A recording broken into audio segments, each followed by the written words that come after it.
You're in a building and business plan session. Welcome, everybody.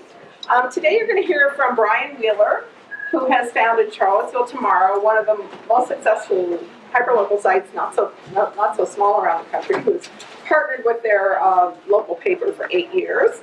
He is a nonprofit. You're going to hear from Kelly Gilfillan, who runs Homepage Media, which is a network of sites in Tennessee that is for-profit. And I'm going to give you a little cruise through the startup universe. I'm Jan Schaffer from JLab.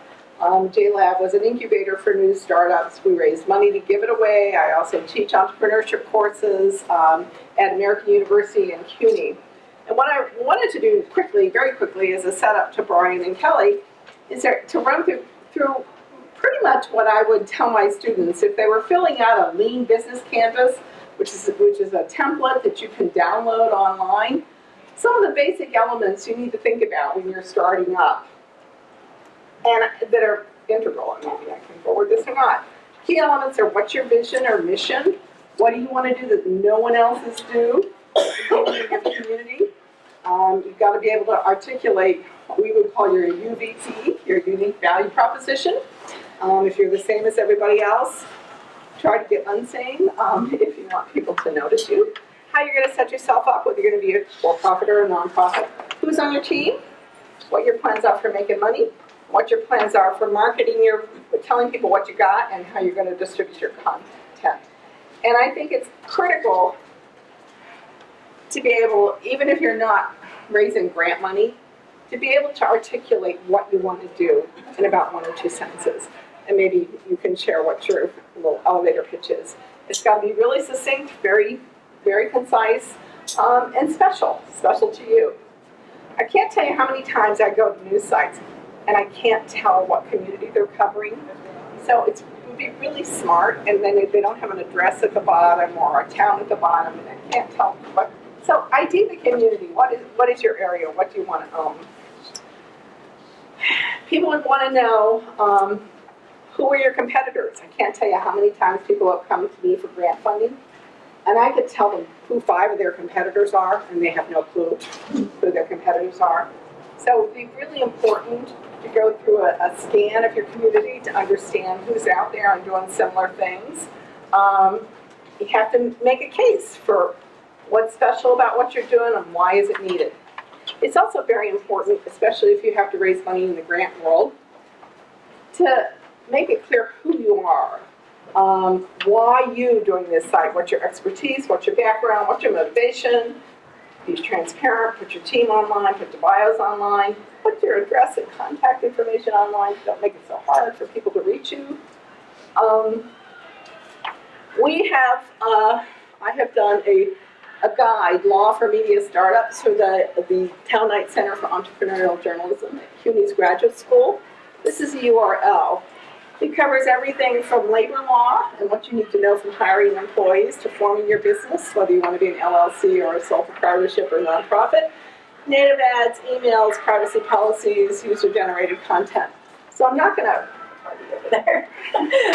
repeat a lot of that today, but this is a kind of a handy-dandy, still current guide. Of course, as many of you know, if you want to start up, the easiest way to do it is just to be a sole proprietor. You just grab a WordPress theme, you put up a site, you report taxes on your own individual tax returns.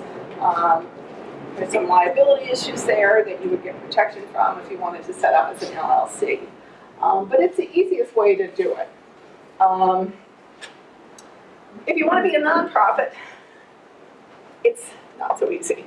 We also have a guide that is still quite evergreen on the Knight Citizen News Network, kcnn.org, on how to launch a nonprofit. And as most of you know, you have to be recognized by the IRS as a charitable enterprise. And IRS doesn't happen to recognize journalism as one of its 8 charitable categories.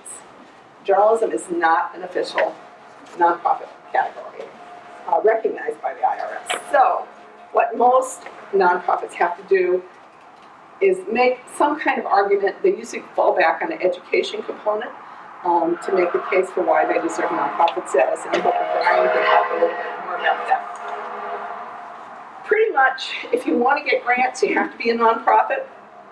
Most philanthropies are not allowed to fund anything that doesn't have a 501c3 designation. There are some exceptions, but that's the baseline. Sometimes if you're not ready to be a nonprofit, you can look for a fiscal agent, like a university or a local nonprofit, to be kind of your sponsor, and the grants will go to their nonprofit status. They have to oversee the reporting on the grants, but it gives you a little bit more runway while you're trying out your idea and seeing if it's going to work or not. And now, Brian can also talk about the fact that it's a nonprofit. You can accept underwriting support, but in terms of advertising, you cannot accept advertising that have any calls to action. So if you take an ad from your Dodge, or well, no, Dodge exists now, but let's say your Honda used car dealership or your car dealership, you might say Honda supports Charlottesville tomorrow, but you can't say buy a Honda as part of your advertising campaign. Also, no political endorsements if you happen to run an op-ed page. You've got to be prepared for a lot of high-touch interactions with your donors. You've got to be prepared to write grant reports on your grant, because money is not free, and your funders want to know what you did for that, because they got to look good to their bosses. So you have to be prepared for that. Just quickly, I think Brian and Kelly are going to talk about many different revenue streams, and I think the real world of hyperlocal startups today get a little bit from a lot of places. Advertising is important, but if you're going to do it, you should have a very clear advertising media kit on your site that tells what the cost of ads are, what they might look like on the site, maybe even some success stories. Like BuzzFeed has wonderful examples of how their native advertising success stories work. Be transparent about that if it's working for one of your advertisers. Memberships is growing, and there is now a hub that will train people in running membership programs. You have to have regular email outreach. You have to be in people's face a lot to get them to renew. Subscriptions and paywalls, I think people are having less success with. Maybe you could talk about that. Premium publications, especially if you're in a state capital, if you're in a tourism area, if you run on voter guides, or if you're in a music tech scene. Sometimes you can publish premium publications that you can charge for. Crowdfunding works to an extent. Got to have a big email list to do it, or else you won't get the money. Events, you can collect underwriting fees. You can collect registration fees for the events. Here's I used an example from Charlotte Agenda on their sponsored page, sponsored by Orthopedic Urgent Care. I think this is an old page, but and your city notes section, which I liked a lot. Texas Tribune does a lot of crowdfunding projects, but really are only raising about $7,000 or $10,000 on these crowdfunding campaigns. So if you're going to put in the effort on them, you've run a few that is a little more, so you can talk about that. Yep, we've done 3 of them. Yeah. So you got to be sure you know that you want to put in niche newsletters. Brian can also talk about niche newsletters. He runs 3 of them. But if you happen to have education or sports franchise or something that will allow you to sort of break off a piece of a product and run it and solicit underwriting for it, that's good. Something I don't see anybody doing except the Tampa Bay Times is monetizing news releases. Are you guys doing that? No. I don't understand why, but I think you could, for a small fee, monetize news releases. Scott Broadbeck from ARL now does that. I think he charges like $25 for a press release. Right. I mean, you're going to run them anyway. You can create a library for them. It doesn't mean that you're validating them all as news, but it's just information in your community. Sponsored downloads. Maybe you have nonprofits that are putting out white papers, or universities that are putting out white papers. There's no reason why you can't collect that PDF on your site and let people download it in exchange for either a small fee or giving you their email addresses. All kinds of directories, job boards, summer camps, doctors, wedding guides, wedding planners, dining guides, many different things that you can do with that. And then Berkeley has done a direct public offering, which I'll talk about in a second. So here's sponsored content from Arlington Now. A local realtor will pay to put up what's just listed. Texas Tribune actually does a paid placement on its op-ed page. where people pay to kind of write up their opinion. The New York Times now has about 40 different kinds of newsletters, and certainly in the local news landscape, this is good. Arts and culture sites are a huge media desert around the country, and we're starting to see some special topic sites develop, but there's no reason, if you're already doing a hyperlocal site, you couldn't develop that as part of your portfolio. Premium publications, Politico Pro, Texas Weeklies, politics. If you happen to be in a community that has a high political appetite or in a state capital, you might find that's a good newsletter for you. Subscriptions, the Boston Globe's health site, STAT, is now doing very high-end healthcare coverage, charging about $300 a year for it. And Berkeley Side recently did a direct public offering where they actually asked the community to invest in the site. And they have raised now just under, I think, $1 million. I don't think they've broken the $1 million mark, but they've raised just under $1 million to do it. And members of the community actually get an equity stake in the site.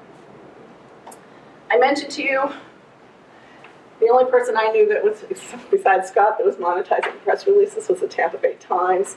They have different tiers. You get so many words, or you get a visual with it, or whatever, but it's a way to kind of pull in money and develop relationships with your community.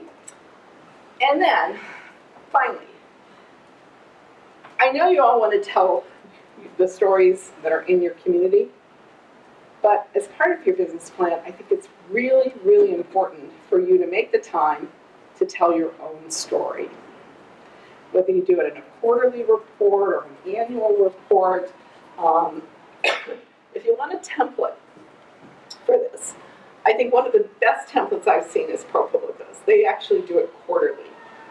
And it's like a 10 or 12 page little online thing where they'll talk about the key stories that they covered, the impact that those stories had. They interview donors and talk about why donors give. They talk about journalism awards that they've won.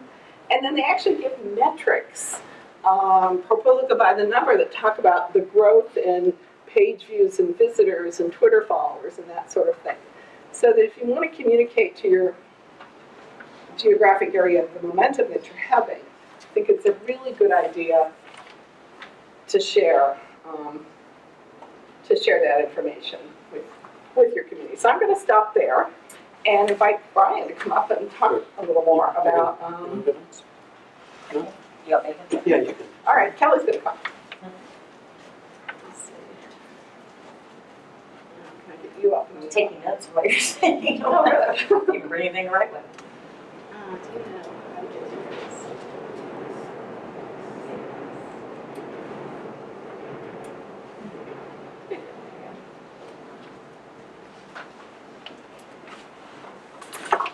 Okay. That came up on the screen.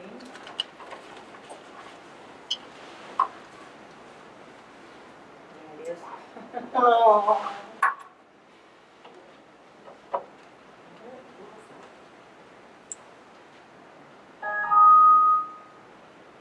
Brian, why don't you go and I'll see if I can get Doug to help me.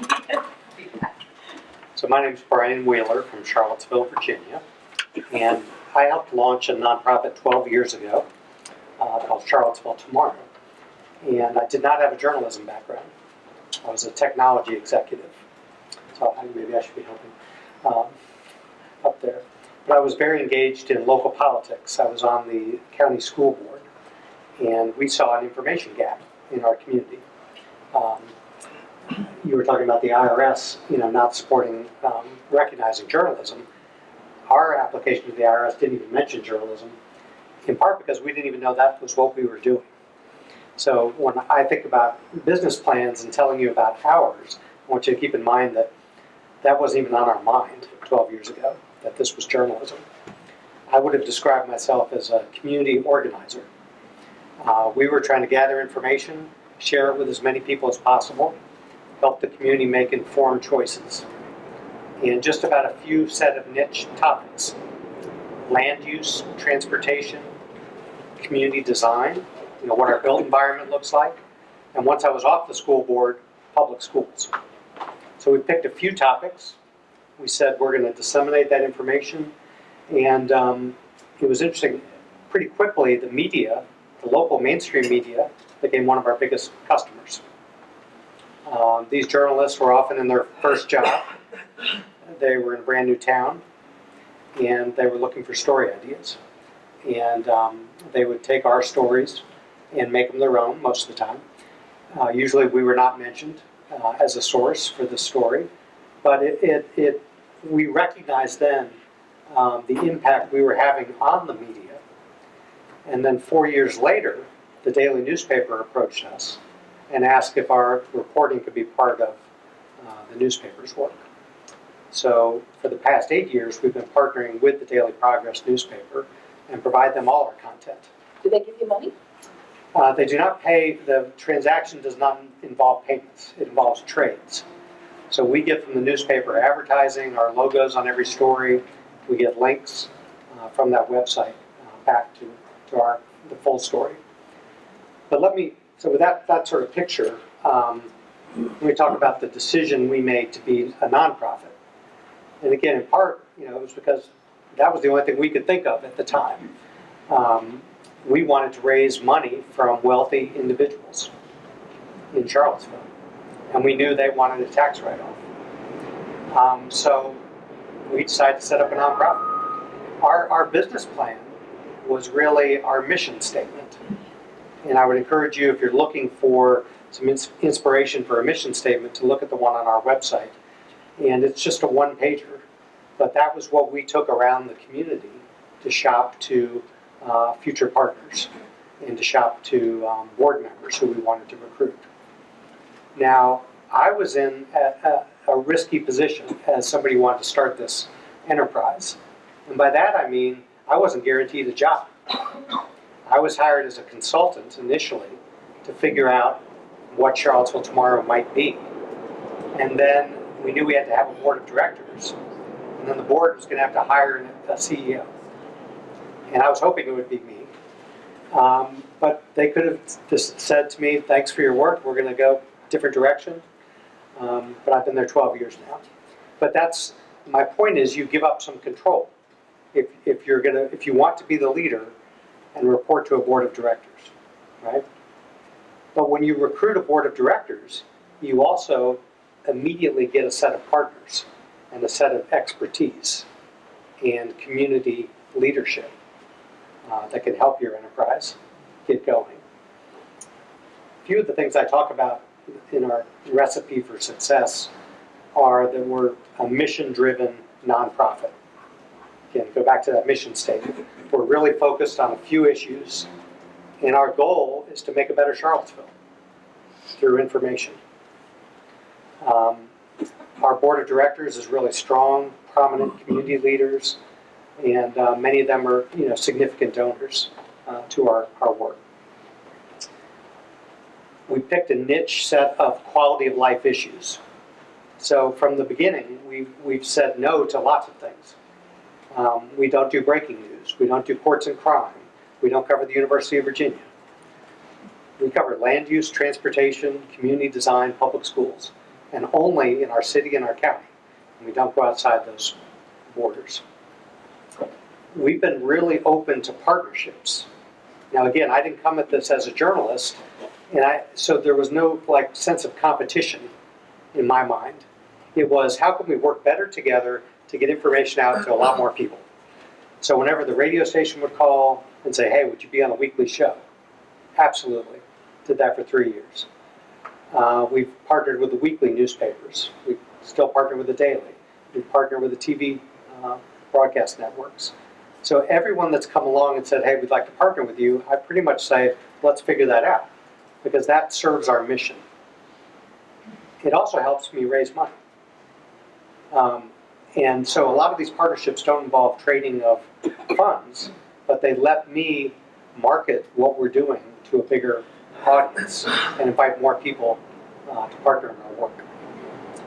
And something I've learned coming to these conferences and to the block-by-block conference that preceded this was you really have to focus on having adequate staffing for the key job functions.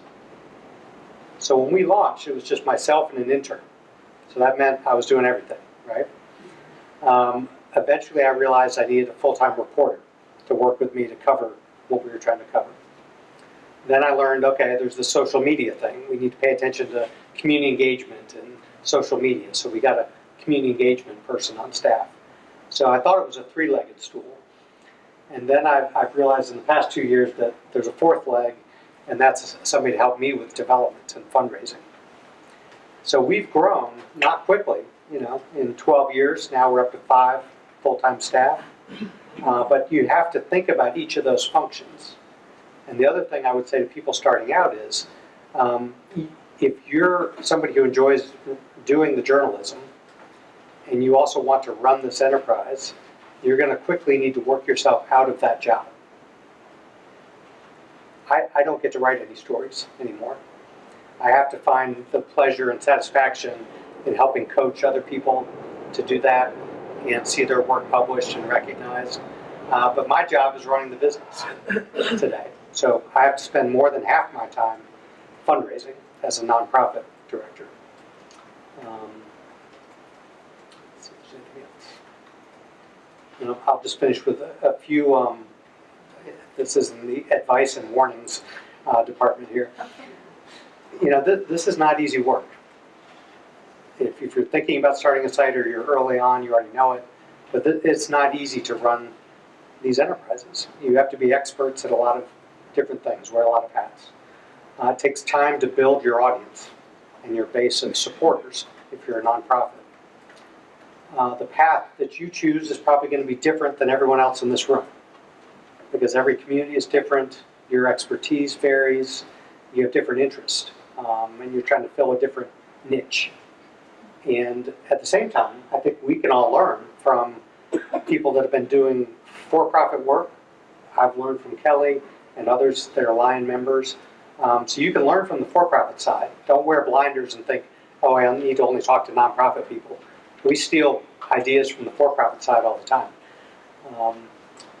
Right back at you. Yeah. And I would say groups like Lion and Institute for Nonprofit News, INN, have been key to our success, being involved in both those groups. Full disclosure, I'm on the board of Lion, so is Kelly. But INN and Lion have been essential to us staying alive. Can you just say what your annual budget is and what your revenue sources are? Yeah, it's about $400,000 a year, and more than 75% is from individual donors. In the beginning, we were funded by about a dozen people for 2 years. And so I had a 2-year runway. And the good news was I had a 2-year runway.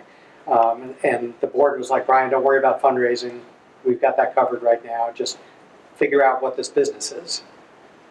The bad news was I didn't learn how to fundraise quick enough. And I would say it took me 10 years to figure this out. So I've only been feeling really good about fundraising for the past 2 years. And there's another session tomorrow where I'm going to share my secrets on that. But if you're doing the nonprofit thing, you have to learn quick how to do fundraising, or get people on your board that can help you do that. And then on that front, you need to start building your list. And it's not just email list, but it's mailing addresses. Direct mail is one of the biggest ways we bring in funds every year. We do a traditional nonprofit direct mail campaign. And we just sent out 3,800 letters in the past month. And it takes time to build up that address list and database of people to solicit from. So I'll stop there. I'm sure there'll be questions. But on behalf of the Lion Board, we're glad you're here. And if you have feedback for us on the conference, we'd love to hear that. You guys holding all questions to the end? I think so, yep. So how many of you are nonprofit? How many of you are for-profit? And how many of you are still deciding? 4. Okay, cool. I think you need a business plan no matter what. I mean, if you become a 501c3, you got to go through all kinds of things, which I've not done. But the business plan, once we had a partner and once we were in the business for about a year, somebody suggested that we get a business coach, and we were like, oh, I need that. So we found a business coach we could afford, and we did it, even though it was scary, even though it's, we were a partnership LLC, and every dime you spend comes directly out of your pocket. so you feel every dime. And, but we did it, and it was one of the best things we ever did. And the second best thing we ever did was we formed an advisory board. And it's a voluntary, non-binding advisory board. We looked at Susan the journalist and Kelly the business person, and what are our strengths and what are our weaknesses, which is part of the business plan. And we filled our board with people who had skill sets that we didn't have. And we met with them every month for the first year, and then we dialed it down a little bit after that. But so the business coach, one of the first things that we did with her was go through the business plan. And I found this template, actually a friend of mine found it for me. And it's on entrepreneur.com, and I've got, if you want it, I'll just give me your card and I'll email you the link. But it's a free template, and then Jan also has a free template for you. But one of the cool things about this, I'm just going back up the page, was they have the business plan template. They also have a business plan presentation PowerPoint. So if you're doing fundraising or trying to get investors, they walk you through that. Consulting agreement, employee performance review, executive summary template. These are all great tools, and they're on entrepreneur.com. I actually haven't done all of those, used all of those tools. But. So the process, me being marketing and sales, the process that you go through writing a business plan is you're learning how to tell your story. You're learning what you would need to say. You're developing more than you're starting with your elevator speech, but you're developing exactly what you're going to tell a customer, what you're going to tell your readers, and it's something that's going to evolve over time. You know, I'm going to show you one of the first business plans that we did. But you're compiling metrics, you're using Google Analytics, all of these tools, and then you're realizing, oh darn, I didn't put Google Analytics on my site. And it's just really just walking you through all of the different things that you need to do. This one has all kinds of like legalese stuff on it, but here's your elevator speech, what the company does in one sentence. Longer explanation of the company. What's your mission? Well, you can't go any further without a mission because you got to fill it out here, right? And we didn't do our mission for the first year until we did this. Defining your target market. That may not be real easy at the beginning, but it is very necessary. Your market size, like Jan said, you go through and you define your products, you define your audience, you learn. I didn't know what the population of my hometown was until I had to fill this out. And so, we have 7 sites, and every time we did a new site, we did a new business plan. Even though they're all still under one company, every city is different, and there's a different population. One's the county seat, one's the wealthiest, every city was completely different and deserved its own business plan. This is one of the trickiest parts is, what do I think my revenue is going to be?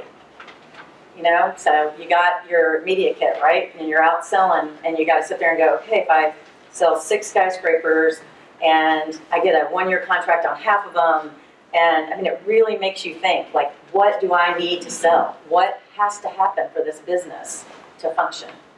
And I hate spreadsheets. I hate them so much, but I have to deal with them every day of my life. It makes you, like my partner and I, like when we filled this out, we had to define our roles for each other. Susan, this is what I'm going to do for the company. And Kelly, this is what I'm going to do for the company. And it gave us accountability. And even if you don't have a partner, it gives you accountability. This gives you a place to go back, and am I really fulfilling all of these functions that I said I was going to do in my business plan? We loved this part, is defining our team, because like what Brian said, you don't know what you don't know what you're going to need. And so it makes you kind of think, okay, I'm going to have to step out of the daily writing to be able to do this, because this is our business plan. And so you start thinking, okay, I can start off with a part-time person, or I can start off with a full-time person. The first person we hired was somebody to do our social media, because we get 3 days and forget about it because we were so busy writing, and so that was one of the first people we hired. And so it's good because it makes you dream a little bit. Distribution, also good. SWOT analysis. How many of you know what a SWOT analysis is? SWOT is strength, weakness, opportunities, and threats. So this is where you get to put, we have a 25-year veteran journalist on our team. We have a 20-year salesperson on our team, and those are your strengths. Now, what are your weaknesses? We don't know anything. We don't have a lawyer. You can put all kinds of stuff there. But here's where you put your threats. Like, this is where you're going to define who your competition is and what you're going to have to do to compete against. Well, you're just defining it here. But so then you go and lay it all out. So, and then there's your conclusion. So I wanted to, last time I clicked on this, it went dead. Yay, okay, good. So this was our business plan outline. We, whoops, went, oh, it's going sideways. Okay. We were looking at our, defining our county. This also, one of the cool things about this was it helped us define all of these pieces, and we started making graphics for our business plan, which then ended up in our media kit. So it was also giving us a further developed, more classy looking media kit from what we had originally. But it's defining your population, median household income, average work commute. And this is not a waste of time, because this is how I sell my advertising. We've gone from the 16th wealthiest county in America to the 7th wealthiest county in America in the 8 years that we've been running the business. And these things have changed and gone up. And, it's your audience is what you're selling, and their loyalty to you and their readership to you. So it's very important to define that. I'm gonna scoot through some of this real quick. There's some more using Google Analytics to define, and showing what's desktop, what's mobile. Is that number? So desktop used to be 54%. Now it's 70% of my traffic. Mobile is now 70% of my traffic, and desktop is down to like 28%. So, you can see these shifts, and you learn how to use that in your sales pitch by defining it.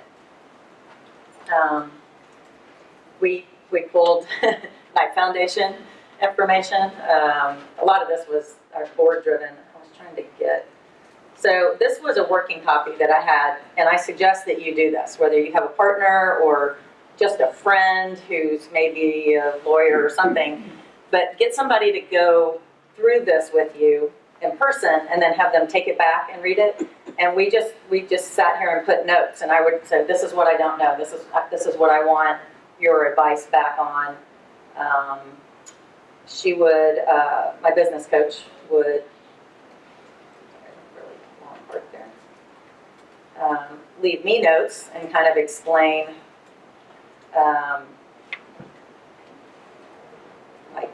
she's saying, where is the BHP now? She wanted me to add in extra relative factors. And I don't write it and then put it away.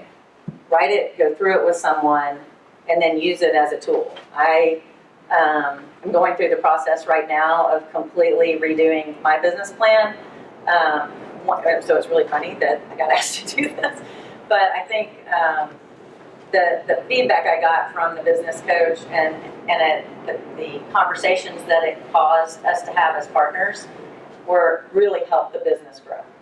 So I don't know if I can express that enough. And then I want you to see this. I just made this up. We'll need to discuss this. Where you want it. And then she would leave me big notes in yellow of things that I needed to do and pay attention to, and so that's really, I just wanted you to see one in action and kind of what it looked like, and it's very boring stuff for the most part. And I'm happy to share that link to entrepreneur.com, that there is other places that you can get that as well. So I guess we could take questions then. Yeah, let's do it. Here. Hi, you said that you hired a business coach and you hadn't planned on doing that. Can you say more about how the business coach actually helped you? I think when you're doing it all yourself, and I was writing all the sports, and Susan was writing all of the hard news, and I was doing all the selling, there really wasn't time. So we thought towards on the business. And when we made that financial commitment to hire a business coach, there's no way you're not going to do it because you are spending money on it, and that's money out of your pocket. And so I think it just made that we met with her in the very beginning when we were going through all of this process. We met with her every week, Thursday at 3, and we committed to be there. And if we were going on vacation or something else, we would move the meeting. But we had to have a meeting every week, and we did that for 4 months. And then we went down to every other week and then once a month as we got everything defined more. We found somebody who would do it for $500 a month, and we wanted a woman because it was a 2-woman business, and we just felt like that was what we needed. It worked out great. But I don't know if I answered your question, but I mean, $500 was something that we could live with. And we just kept going till we found that person. A lot of them are $1,500, $2,000, it just depends. So what kinds of things does she help you do? Walk through the business plan. I mean, that was, we had never done that, so that was a big part. We talked a lot about partner communication. Susan and I had very, very different personalities and very, very different backgrounds. And so Susan didn't understand the business world. She'd been a journalist her whole life. And I needed to understand more from her, like what her workday needed to look like, that I couldn't be pop-up partner. I'm hyper. And so if I thought of a great idea, I'd just go running into her office and go, I just had a great idea. Well, that's not how she needed me to communicate with her. She needed me to say, hey, can you talk to me in like an hour, or can we talk tomorrow morning at 9, and then step right back out and let her keep going in the middle of a story. So things like that and she just would have been frustrated with me and probably never told me, but she taught us how to communicate with each other. Yes. How did you meet your business partner? And you mentioned she had a journalism background. Do you have a business background? And how did you mesh all that up? We had been in Sunday school together for a long time, and our kids were best buddies, and we knew each other, but we were not friends. We were acquaintances, I would say, more than anything. But we both knew each other's kids really well because they were always at our house. And our kids both got parts in Beauty and the Beast at Brentwood High School. And so we both volunteered separately to do the playbill. And while we were doing the playbill, we started talking about what we were going to do with our lives, because 2008 happened and she got laid off by Gannett, and I lost my college funds with a senior in high school. So I was going back to work. I had been freelance writing for 7 years, and just to keep my brain moving, but I was pretty much a full-time mom. So we started. She said, I think there's an opportunity, because the Tennessean's just not covering Brentwood. I think I could start a blog or something, but I got to make money. I said, well, I could show you how to make money doing that. And the next thing you know, we did a SWOT analysis on the wall, and we were, saying we could do this, we could do that, and defining the audience, but we never pulled it all together. We just started. And and my background, I did have writing, so I could contribute, to that side. Mine was mostly medical technical writing and marketing writing, but I also had the background in sales. Did I answer your whole question? Talk about your operating budget annually and how it's grown or zigged or It never zagged down, thank goodness. But yeah, I mean, with our first year, I think we brought in $60,000, and that was a partial year; it wasn't a full year.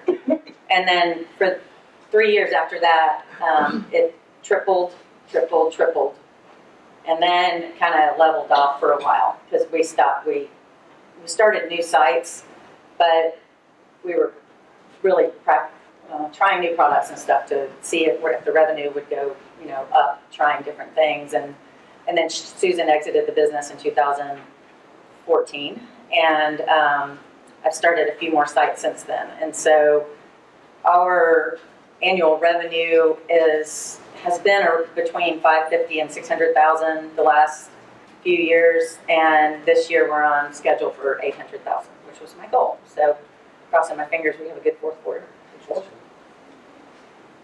But this is with one site or? I have multiple? 7. 7 sites. So you definitely advocate for this type of strategy where you have niche sites. Yeah, I mean, but the reason I'm redoing my business plan right now is not all of them are profitable. You know, they're all part of a big pie, and some of the smaller ones that are not profitable allow me to have people do a county buy. So they have a very specific purpose, even though they're not profitable. It helps me bring in bigger companies to make bigger buys. So that's what I'm in the process of evaluating now. Is it really making enough of a difference that I want to sit here and have this expense? And Right. it's a kind of a gut-wrenching process to go through, but really important part of where I am in business right now and all these huge decisions I need to make. What actually do you cover in the sense of what's the focus? We do very hyper-local, we're pretty much a hard news organization, but community too. I mean, we cover high school sports, and we also have a marketing arm. I didn't mention that. In 2012, we started a marketing arm because so many of our customers were going, can you help me start a Facebook page? Because I really don't want to have a website, and I can't sell them a display ad that's going to click to nowhere.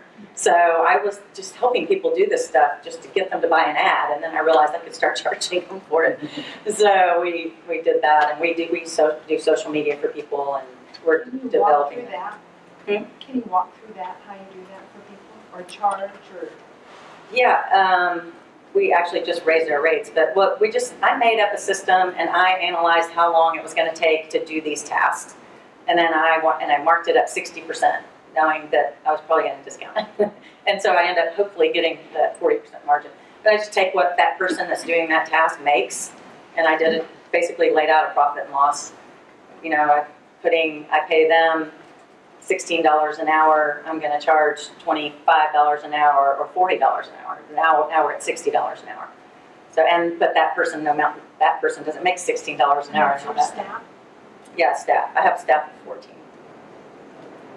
So basically, you act as a local agency, a local marketing. Just for my existing customers. Trying to wrap it up. Okay. Y'all, if you haven't been to Lion before, this is what all that networking time is for. I am happy to talk to everybody. I know Brian will, and Jan is awesome. Pick her brain. Every time she asks me a question, I'm like, why didn't I think of that? 'Cause she gives me so many good ideas. And Any burning nonprofit questions I can answer? Yeah. I have a lot actually, but could you help to understand how what you do aligns with the JLab rules, and how unique your nonprofit is compared with others? I assume that most people want to do sort of like a traditional hard news site, cover the community, rather than more of a, what you do sounds like it might be more rare. I think what's rare about our site, or unusual, is the partnership with the newspaper and the fact that we've narrowed down the focus as much as we have. Typically, when I see our peers, they're trying to cover their community, soup to nuts, everything that's going on, because they feel like they're in competition with the newspaper. And we didn't start from that place. So we landed in sort of a different kind of business plan for what we wanted to do. That said, I think it's worked in our favor because it allows us to recruit partners who want to see that specific sort of quality of life coverage in the newspaper and on our site. So can you help sort of set a path for taking a traditional news site and making it nonprofit?